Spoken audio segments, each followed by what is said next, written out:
प्रभु यीशु मसीह के नाम से फिर एक बार इस YouTube के चैनल पर मैं आप सबों का स्वागत करता हूं। परमेश्वर का मैं धन्यवाद देता हूं कि परमेश्वर ने आज के इस पवित्र दिन में फिर एक बार मुझे और आपको सुरक्षित रखा है, स्वस्थ रखा है। और मेरा विश्वास है कि परमेश्वर की दया और परमेश्वर की करुणा मेरे और आपके जीवन में लगातार बनी हुई है। हालेलुया। प्रियो, आज सारे संसार में अधिकांश जगहों पर सबत के दिन को मनाया जाता है। आज हम कलीसिया में जाते हैं, विश्राम दिन को मनाते हैं और कलीसिया में प्रभु की उपस्थिति का आनंद लेते हैं। और मेरा विश्वास है आज आप में से बहुत सारे लोग ज़रूर अपने कलीसिया में गए होंगे और उन्होंने प्रभु के वचनों का आनंद लिया होगा, प्रभु की उपस्थिति में नाचे होंगे, कूदे होंगे। परमेश्वर आपको इसके बदले की आशीष दे। आज फिर एक बार परमेश्वर की आत्मा हमारे मध्य में है। कल जो वचन मैंने आपको बताए थे यूसुफ, मरियम और एलीशिबा के बारे में कल जो हमने अध्ययन किया, मैं प्रभु का धन्यवाद देता हूँ। बहुत सारे लोगों से परमेश्वर ने कल के वचन के द्वारा बातचीत की है और प्रभु का मैं धन्यवाद देता हूँ कि परमेश्वर इन वचनों के द्वारा लगातार हमारे जीवन में कार्य करता चला जा रहा है। आमीन। आज फिर एक बार परमेश्वर की आत्मा हमारे मध्य में है ताकि हम फिर एक बार स्वर्ग की भेद की बातों को परमेश्वर से सुन सके, उसे स्वीकार कर सके, उसे ग्रहण कर सके। और इससे पहले कि हम प्रभु की वाणी को सुने और परमेश्वर के पवित्र आत्मा के द्वारा दिए गया वो मन्ना हम ग्रहण करें, हम अपने अपने पवित्र शास्त्र निकाल लेंगे जैसे हम रोज़ वचन पढ़ते हैं। आज फिर एक बार हम कुछ वचनों को पढ़ेंगे और प्रभु की महिमा करेंगे। और ये समय है जब हम परमेश्वर की वाणी को सुनेंगे। और उससे पहले हम भजन के कुछ वचनों को पढ़ने के द्वारा, भजन संहिता के कुछ वचनों को पढ़ने के द्वारा प्रभु के वाणी का अपने मुख से अंगीकार करेंगे और प्रभु से आशीषें पाएंगे। आमीन। सो आज हमने पढ़ने के लिए जो वचन चुना है वो पाया जाता है भजन संहिता उसका 112 अध्याय और उसके 1 से लेके 7 वचनों को हम पढ़ेंगे। Psalms 112 verses 1 to 7। भजन संहिता उसका 112 अध्याय उसके 1 से लेकर 7 वचन। और मेरा विश्वास है आप सब लोगों के पवित्र शास्त्र आप लोग लेकर बैठे हैं, क्योंकि वो हमारे लिए जीवन के श्वास का काम करता है। हालेलुया। जैसे हम ऑक्सीजन रोज लेते हैं जो हमें फ्री में मिलता है, उसी प्रकार से परमेश्वर ने हमें पवित्र शास्त्र भी मुफ्त में दिया है ताकि इसके द्वारा हम इस पृथ्वी पर आशीषों से भरे जाने पाए। हालेलुया। सो आइए इस समय हम भजन संहिता 112 उसके 1 से 7 वचनों को पढ़ेंगे। सब मिलकर एक साथ पढ़ेंगे। मैं चाहता हूँ आप अपने मुखों को खोलकर वचन के अंगीकार को करें। आमीन। वचन कहता है, याह की स्तुति करो, क्या ही धन्य है वह पुरुष जो यहोवा का भय मानता है और उसकी आज्ञाओं से अति प्रसन्न रहता है। उसका वंश पृथ्वी पर पराक्रमी होगा, सीधे लोगों की संतान आशीष पाएगी। उसके घर में धन संपत्ति रहती है और उसका धर्म सदा बना रहेगा। सीधे लोगों के लिए अंधकार के बीच में ज्योति उदय होती है। वह अनुग्रहकारी, दयावंत और धर्मी होता है। जो पुरुष अनुग्रह करता और उधार देता है उसका कल्याण होता है। वह न्याय में अपने मुकदमे को जीतेगा, वह तो सदा तक अटल रहेगा। धर्मी का स्मरण सदा तक बना रहेगा। वह बुरे समाचार से नहीं डरता, उसका हृदय यहोवा पर भरोसा रखने से स्थिर रहता है। हालेलुया। ये परमेश्वर के वचन है। जितने लोगों ने मेरे साथ इन वचनों को पढ़ा है, परमेश्वर आप में से प्रत्येक को आशीष दे। हालेलुया। वचन कहता है, यह की स्तुति करो, क्या ही धन्य है वह पुरुष जो यहोवा का भय मानता है और उसकी आज्ञाओं से अति प्रसन्न रहता है। आमीन। अक्सर परमेश्वर की आज्ञाओं को मानने के लिए हम हिचकिचाते हैं, आगे पीछे होते हैं। हमको लगता है नहीं यार, उससे हमारा नुकसान तो नहीं हो जाएगा। नहीं, अभी नहीं प्रभु, आज के दिन नहीं, फिर कभी मैं तेरी आज्ञा को मान लूंगा। लेकिन वचन में क्या लिखा है, क्या ही धन्य है वह पुरुष जो यहोवा का भय मानता है और उसकी आज्ञाओं से अति प्रसन्न रहता है। आमीन। केवल प्रसन्न नहीं रहता है, अति प्रसन्न रहता है। और ये कब संभव है? आप उसकी आज्ञाओं से कब अति प्रसन्न रहेंगे? जब आप और मैं उसके भय में बने रहेंगे। हालेलुया। सो हमको उसकी आज्ञाओं से प्रेम हो जाएगा और जब प्रभु हमें किसी बात की आज्ञा देगा तो हम उसे पूर्ण करने के लिए प्रसन्नता से उस कार्य में आगे बढ़ते चले जाएंगे। आमीन। आगे वचन कहता है, उसका वंश पृथ्वी पर पराक्रमी होगा, सीधे लोगों की संतान आशीष पाएगी। आमीन। किसका वंश पराक्रमी होगा? जो परमेश्वर का भय मानकर उसकी आज्ञाओं से अति प्रसन्न रहेगा। वचन कहता है उसका वंश पराक्रमी होगा। हालेलुया। वचन कहता है सीधे लोगों की संतान आशीष पाएगी। आमीन।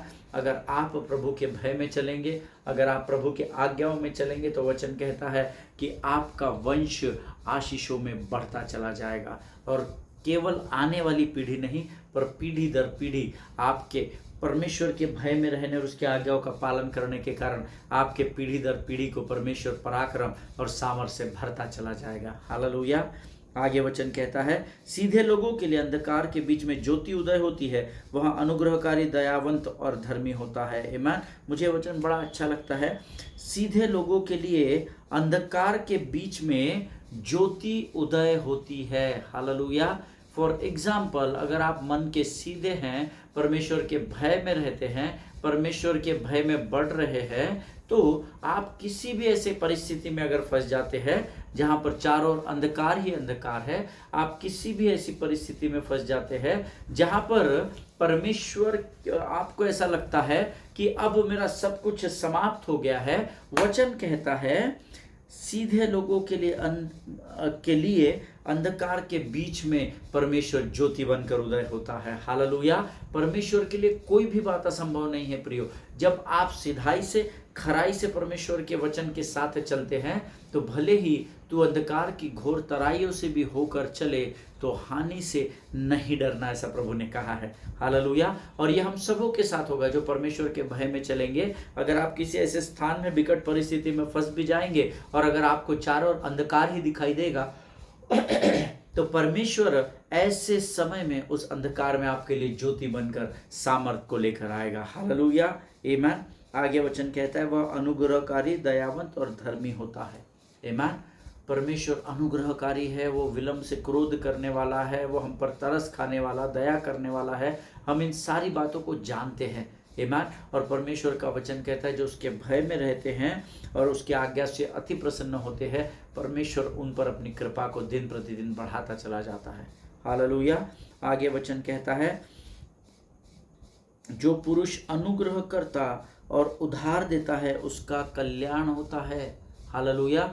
उधार देता है, बैच पे देता है, ऐसा नहीं लिखा है, क्योंकि वचन में लिखा है तो अपना धन किसी को बैच पर नहीं देना, तो उसकी मदद करना, सहायता करना, पर उधार दे सकता है, पर तू बैच पर नहीं देना।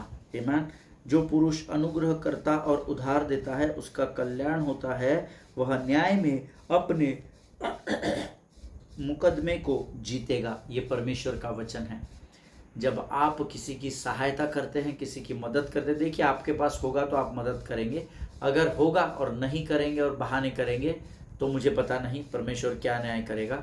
लेकिन अगर आप लोगों पर अनुग्रह करके, अगर आपके पास है और आप किसी की मदद, सेवका या उधार के रूप में करते हैं, तो वचन कहता है उस व्यक्ति का परमेश्वर स्वर्ग से कल्याण करता है। हालेलुया।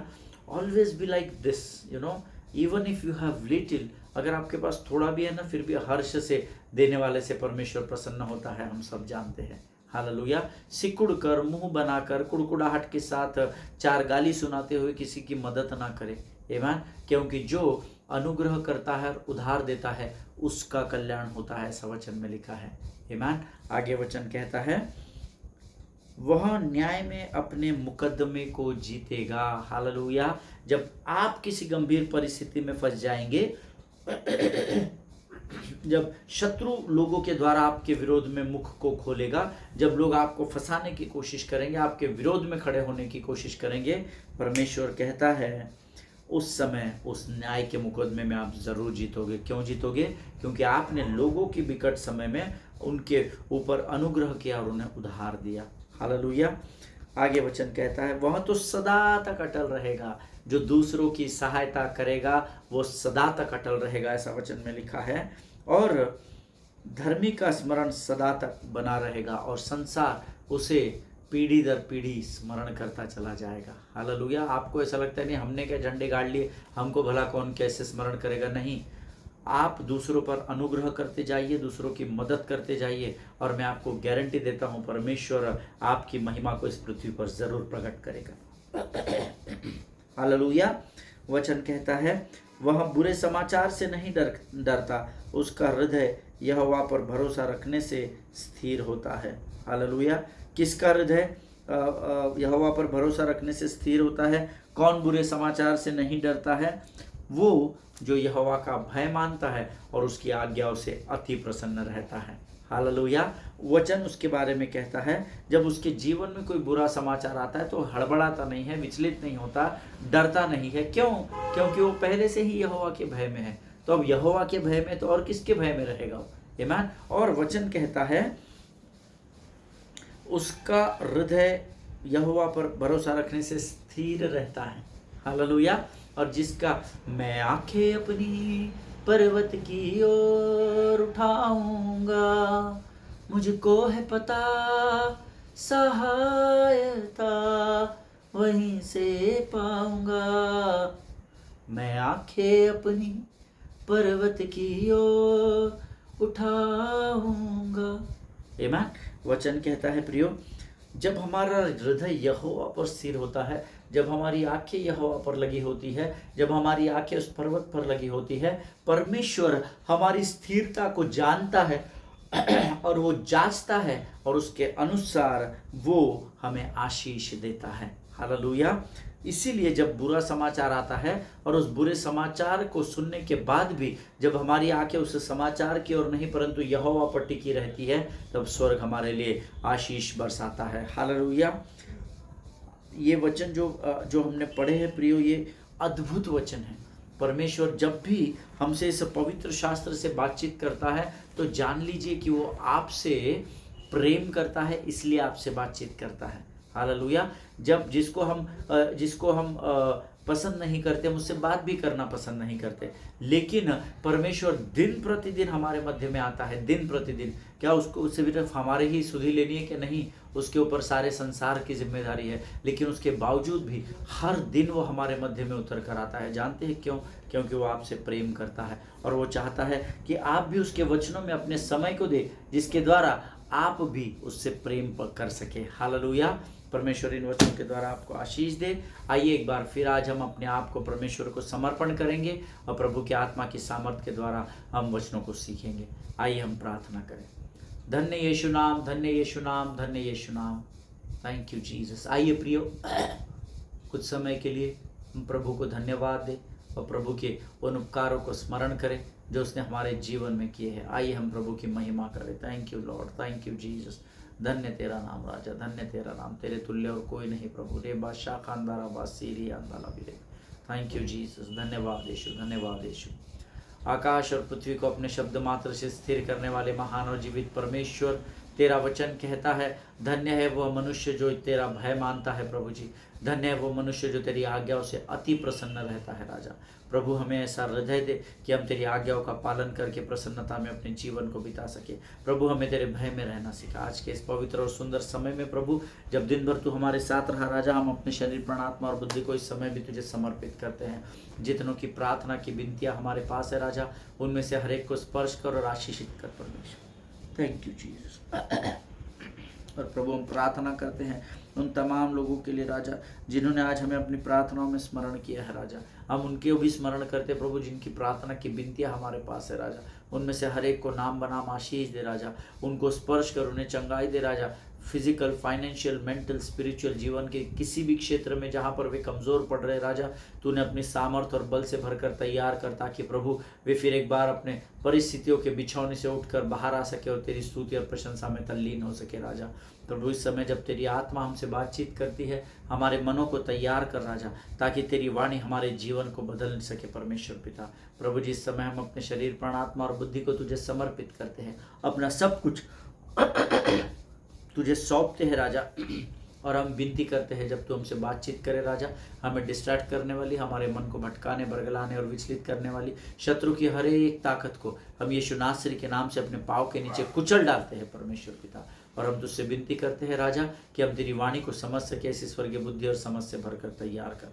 सारी बातों में महिमा तुझको देते हैं, आगे के संपूर्ण समय को तुझे समर्पित करते हैं और इस विनती को धन्यवाद के साथ हमारे उद्धारकर्ता जीवित परमेश्वर यीशु नासरी के मीठे और पवित्र नाम में मांगते हैं प्रभु, सुनिए और बड़ी दया से ग्रहण करिए।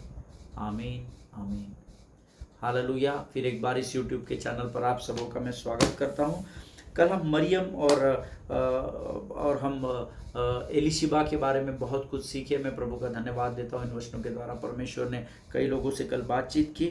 Yesterday I was telling you about the Boaz, है ना। मैं आपको कल रूत की किताब में एक कैरेक्टर है बोआज, उसके विषय में कल हम बातचीत कर रहे थे। मैं आपको कल बता रहा था कि बोअज जो था वो एक धर्मी व्यक्ति था, खरा व्यक्ति था, प्रभु की व्यवस्था पर चलता था, उसकी आज्ञाओं को मानता था, मंदिर में दशमांश देता था, उठाने की भेंटें देता था, लोगों की हर समय हर पल मदद करता था, अपने लोगों की अच्छे से देखभाल करता था। If you read about Boaz, बहुत सारी अच्छी क्वालिटीज़ बोअज में थी। आमीन। और अब वो धीरे धीरे अपनी उम्र में बढ़ रहा था और वो प्रार्थना में लगा हुआ था, प्रभु तू मेरे जीवन के लिए मुझे एक जीवन संगिनी दे जो जिसको तूने चुन कर रखा है। प्रभु मेरी उम्र बढ़ते जा रही है प्रभु, और नाना प्रकार की बातें वो प्रभु से करता होगा क्योंकि उसकी शादी नहीं हुई थी। और वचन कहता है जैसे हमको एक समय बाद लगता है कि प्रभु शायद मेरी प्रार्थना को नहीं सुन रहा है, उसका तो मेरी प्रार्थना की ओर ध्यान ही नहीं है, उसको तो मैं रोज़ प्रार्थना करता हूँ, रोज़ आराधना करता हूँ, कोई फ़ायदा नहीं हो रहा है। जैसे हम सोचते हैं वैसे ही शायद उस समय वो भी सोच रहा होगा। क्यों? क्योंकि वो मेरे और आपके जैसा एक साधारण व्यक्ति था। हालेलुया। तो वो सोचता होगा कि प्रभु मेरी उम्र बढ़ रही है, मुझे नहीं लगता अभी मेरे लिए तूने किसी जोड़ी को इस पृथ्वी पर बनाया, मुझे नहीं लगता कि मेरी शादी होने पाएगी, शायद तेरी इच्छा नहीं है प्रभु। ऐसे कई विचारों को वो मन में लेकर चल रहा होगा। But as I told you yesterday, that was Boaz thinking, or he might be confessing in front of somebody about God is not taking care of me, and प्रभु की इच्छा नहीं है, प्रभु मेरी सुधि नहीं ले रहा है, प्रभु की शायद इच्छा नहीं है मैं अपना परिवार तैयार करूं और अपने वंश को बढ़ाऊं, और ये पता नहीं बहुत सारी बातें। But as I told you yesterday, this was Boaz thinking, but on the other hand, God was preparing the great grandmother of Jesus. Hallelujah. लेकिन इस छोर की दूसरी ओर परमेश्वर यीशु मसीह के ग्रैंड मदर को, ग्रेट ग्रैंड मदर है ना, परनानी परदादी बोलते हैं ना, उस पीढ़ी में एक परमेश्वर के पुत्र को बोआज के पीढ़ी में वो तैयार कर रहा है, ये बोआज नहीं जानता था। उसी प्रकार से आज हम में से ऐसे कई लोग हैं प्रियो, जो परमेश्वर के सामने बैठे तो है, प्रार्थना कर रहे हैं, आराधना कर रहे हैं, लेकिन परमेश्वर शांत है तो हम ये सोच रहे हैं कि शायद परमेश्वर का हमारी ओर ध्यान नहीं है। लेकिन as I told you yesterday, वो ना तो कभी ऊँगता है ना तो कभी सोता है। हालेलुया, आमीन। हर बार ज़रूरी नहीं है, क्योंकि हमने कल एक वचन पढ़ा था जो पाया जाता है यशायाह की पुस्तक उसका 55 अध्याय उसके 8वें वचन में पाया जाता है, जिसमें वचन लिखता है, क्योंकि यहोवा यूं कहता है, मेरे विचार और तुम्हारे विचार एक समान नहीं है, न तुम्हारी गति और मेरी गति एक सी है। आमीन। Many times we expect God to reveal everything to us according to our will, our time, but हम परमेश्वर के सोच और विचारों से हर बार मेल नहीं खा सकते हैं। See the things which God wants to reveal, he will reveal only those things. आमीन। देखिए, लूसीफर यीशु मसीह के सबसे करीब का व्यक्ति था, है ना। हम सब जानते हैं परमेश्वर के पवित्र पर्वत पर तो विराजमान है, ऐसा यह हेजेकियेल 28 में लिखा हुआ है, और हम सब उस अध्ययन को कर चुके हैं इसके पहले। और जब परमेश्वर लूसीफर परमेश्वर के इतने करीब होकर भी परमेश्वर ने उसको उद्धार की योजना नहीं बताई थी। हालेलुया। ना गैब्रियल को बताई थी, ना माइकल को बताई होगी, ना लूसीफर को बताई होगी। सो ज़रूरी नहीं है कि परमेश्वर आपसे बहुत प्रेम करता है, इसका अर्थ यह है कि वो आपके सामने सब कुछ खोल कर रख दे। No no no no, that is not possible every time. परमेश्वर आपको उतनी ही सटीक बात बताता है जितनी आपको समझ में आती है। हम अपने आप को बहुत होशियार समझते हैं कि हमको सब मालूम है, वो दूसरा विषय है, लेकिन God will reveal only those things which he thinks that you can digest. Hallelujah. परमेश्वर उन्हीं बातों का प्रकाशन आपको देगा जिसमें वो ये जानता है कि आप कितनी बातें बताने के बाद आप उसको पचा सके या डाइजेस्ट कर सके। हालेलुया। परमेश्वर की गति और परमेश्वर के विचार हमसे बहुत अलग है प्रियो। आमीन। See every time I was telling to my church people today, जब मैं अपने कलीसिया में आज प्रचार कर रहा था तो मैं अपने लोगों को बता रहा था कि जब कभी भी आप कंफ्यूज हो जाते हैं ना, आपका मन विचलित है या असमंजस की परिस्थिति में है, इधर जाओ उधर जाओ, मैं ये बिजनेस स्टार्ट करूँ या मैं नौकरी कर लूँ, मैं अभी यहाँ पढ़ाई रोक दूँ या पढ़ाई कंटिन्यू करूँ। जब आप कंफ्यूज्ड माइंड में होते हैं, when you are in state of confused mind, don't do anything else, you know. See every time when you are confused or don't understand anything, what is to be done, where to go, what shall I do, and many things, then only one thing you can do, start giving thanks to the Lord. Hallelujah. Immediately उसी समय घुटनों पर आइए और प्रभु को धन्यवाद देना शुरू करें। आमीन। इससे क्या होगा मैं आपको बताता हूँ। ये बात प्रभु ने मुझ पर रिवील की थी आज कलीसिया में।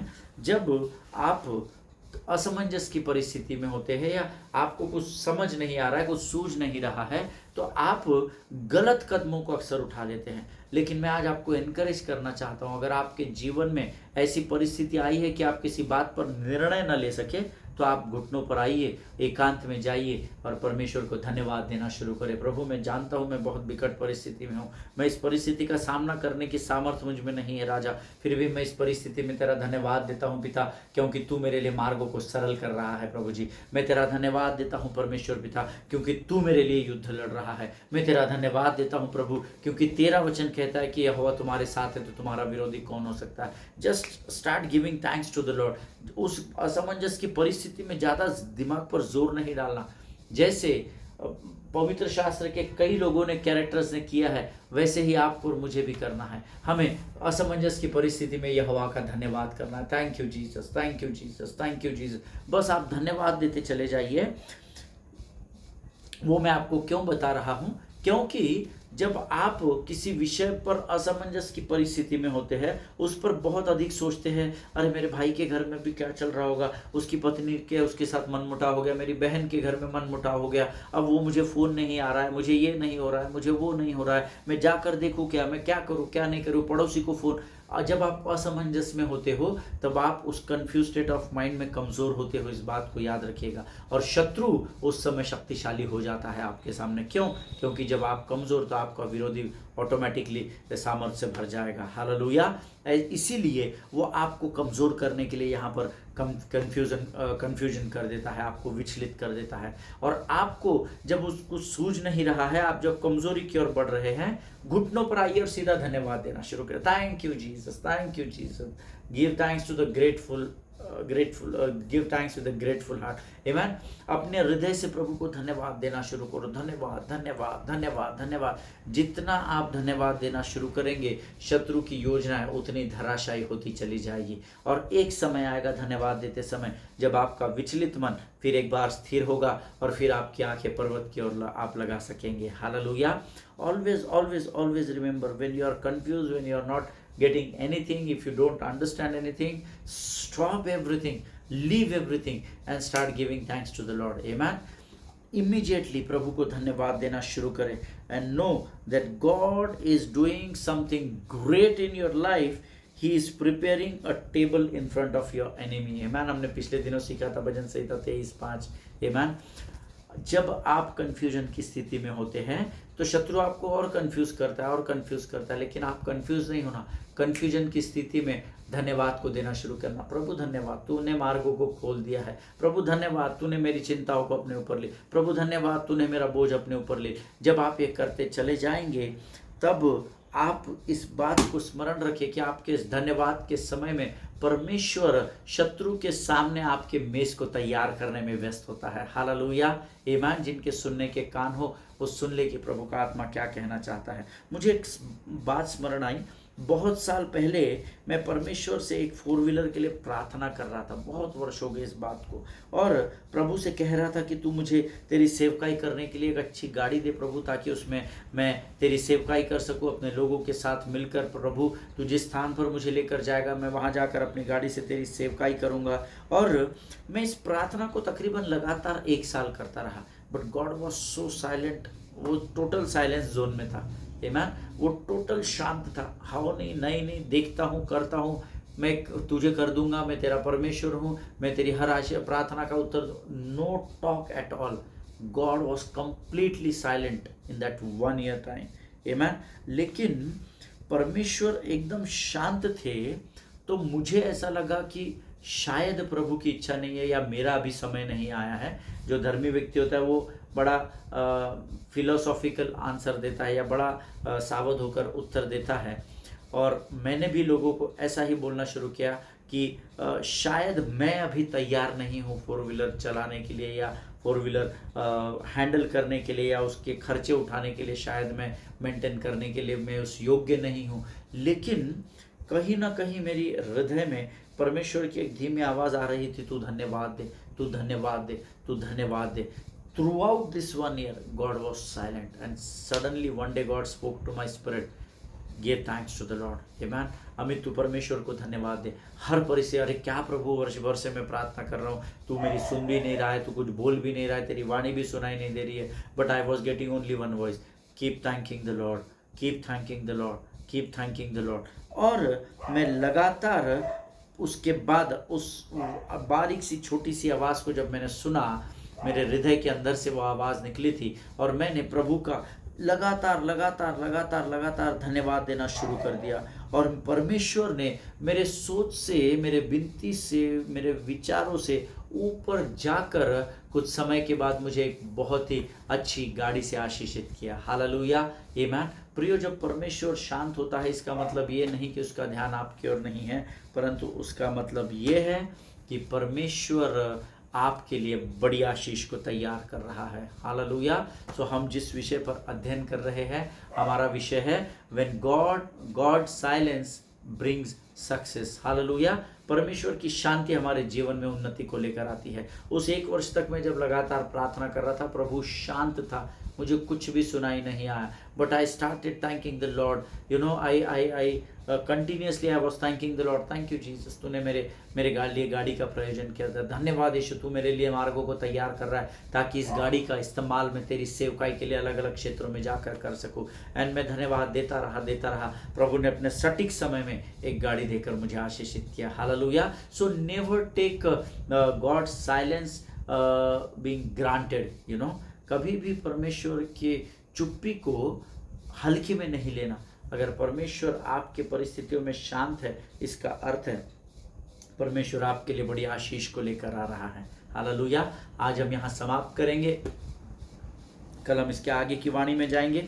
मेरा विश्वास है ज़रूर इन वचनों के द्वारा परमेश्वर हमें आशीष दे रहा है, और अगर आप इन वचनों के द्वारा प्रभु आपसे बातचीत करता है तो ज़रूर कमेंट बॉक्स में लिखिएगा। हालेलुया। परमेश्वर आप सबों को बड़ी बरकत और बड़ी आशीष दे। आइए इस समय हम अपनी आंखों को बंद करेंगे और हम प्रार्थना करेंगे। खुदावंद प्रभु यीशु नासरी के नाम से सुंदर और पवित्र समय के लिए हम तुझे धन्यवाद देते हैं राजा। प्रभु तेरी स्तुति करते हैं, प्रशंसा करते हैं, क्योंकि तू योग्य परमेश्वर है। इस समय प्रभु हम तुझे धन्यवाद देते हैं क्योंकि तूने वचनों के द्वारा हमसे बातचीत की है राजा। प्रभु ये वचन हमारी स्मरण शक्ति में हमेशा के लिए बने रहने पाए, ऐसा तो होने दे प्रभु जी। परमेश्वर पिता, इस समय फिर एक बार हम अपना संपूर्ण समर्पण तुझे करते हैं। शत्रु की हर एक युक्ति योजनाओं का यीशु नासरी के नाम से हम अपने जीवन के हर एक क्षेत्र से खंडन करते हैं यीशु नासरी के नाम से। प्रभु सारी बातों में महिमा तुझको देते हैं। आगे के समय को तुझे समर्पित करते हुए इस प्रार्थना को धन्यवाद के साथ यीशु नासरी के नाम से मांगते। प्रभु सुनिए और बड़ी दया से ग्रहण कीजिए। आमीन, आमीन। हालेलुया। परमेश्वर आप सबों को बड़ी बरकत और बड़ी आशीष दे। हम अगले सेशन में फिर एक बार मिलेंगे। तब तक स्वस्थ रहें, सुरक्षित रहें, एक दूसरे के लिए प्रार्थना करते रहें। अपने पासबानों के लिए, उनके परिवारों के लिए ज़रूर प्रार्थना करें। सभी को जय मसीह की। God bless you all.